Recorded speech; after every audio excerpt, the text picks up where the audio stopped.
السلام علیکم، welcome to my channel دعا اینڈ وظائف۔ کیسے ہیں آپ سب؟ جی تو آج کی ہماری ویڈیو ہے شبان المعظم کی فضیلت پارٹ نمبر 2۔ پہلی ویڈیو میں ہم نے دیکھا تھا کہ حضرت عائشہ رضی اللہ تعالیٰ عنہا نے حضور صلی اللہ علیہ وسلم سے دریافت کیا کہ آپ صلی اللہ علیہ وسلم تمام مہینہ روزہ رکھتے ہیں، تو آپ صلی اللہ علیہ وسلم نے فرمایا اس مہینہ میں ان لوگوں کے نام لکھے جاتے ہیں جو اس سال مرنے والے ہوتے ہیں، پس میرا جی چاہتا ہے کہ اگر اسی سلسلے میں میری اجل بھی آئے تو میں خدا کی بہترین عبادت یعنی کہ روزے میں مشغول ہوں۔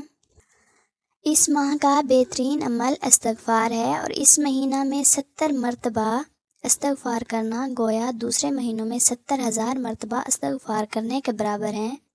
صدقہ دے اگرچہ وہ نصف خرما ہی کیوں نہ ہو، اس سے خدا اس کے جسم پر جہنم کی آگ کو حرام کر دے گا۔ امام جعفر صادق سے ماہ رجب کے روزے کے بارے میں پوچھا گیا تو انہوں نے فرمایا تم ماہ شبان کے روزوں سے کیوں غافل ہو؟ شبان کے ایک روزے کا ثواب کس قدر ہے؟ فرمایا قسم با خدا کہ اس کا اجر و ثواب بہشت ہے۔ اس نے عرض کی اے فرزند رسول، اس ماہ کا بہترین عمل کیا ہے؟ فرمایا کہ صدقہ و استغفار۔ جو شخص ماہ شبان میں صدقہ دے بس خدا اس صدقے میں اس طرح اضافہ کرتا رہے گا جیسے تم لوگ اونٹنی کے بچے کو پال کر عظیم اونٹ بنا دیتے ہو، چنانچہ یہ صدقہ قیامت کے روز احد کے پہاڑ کی طرح اصل بڑھ چکا ہوگا۔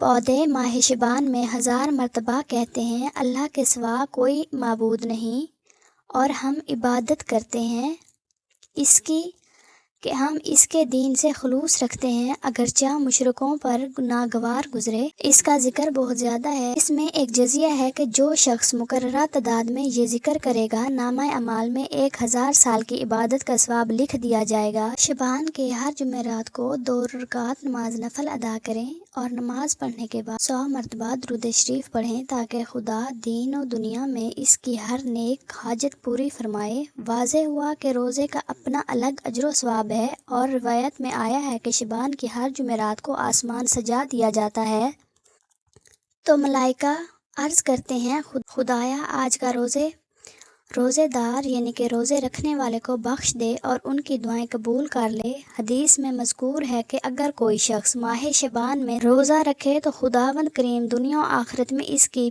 20 حاجات پوری فرمائے گا۔ ماہ شبان میں درود شریف کثرت سے پڑھیے۔ اے معبود محمد صلی اللہ علیہ وسلم کی آل پر محمد پر رحمت نازل فرما، جو نبوت کا شجرہ رسالت کا مقام، فرشتوں کی آمد و رفت کی جگہ، علم کے خزانے اور خانہ وحی میں رہنے والے ہیں۔ اے معبود محمد صلی اللہ علیہ وسلم کی آل محمد صلی اللہ علیہ وسلم پر رحمت نازل فرما۔ مزید اچھی ویڈیوز دیکھنے کے لیے میرے چینل کو سبسکرائب ضرور کریں، لائکس اور کمنٹس کرنا نہ بھولیں۔ جزاک اللہ خیرن کثیرا۔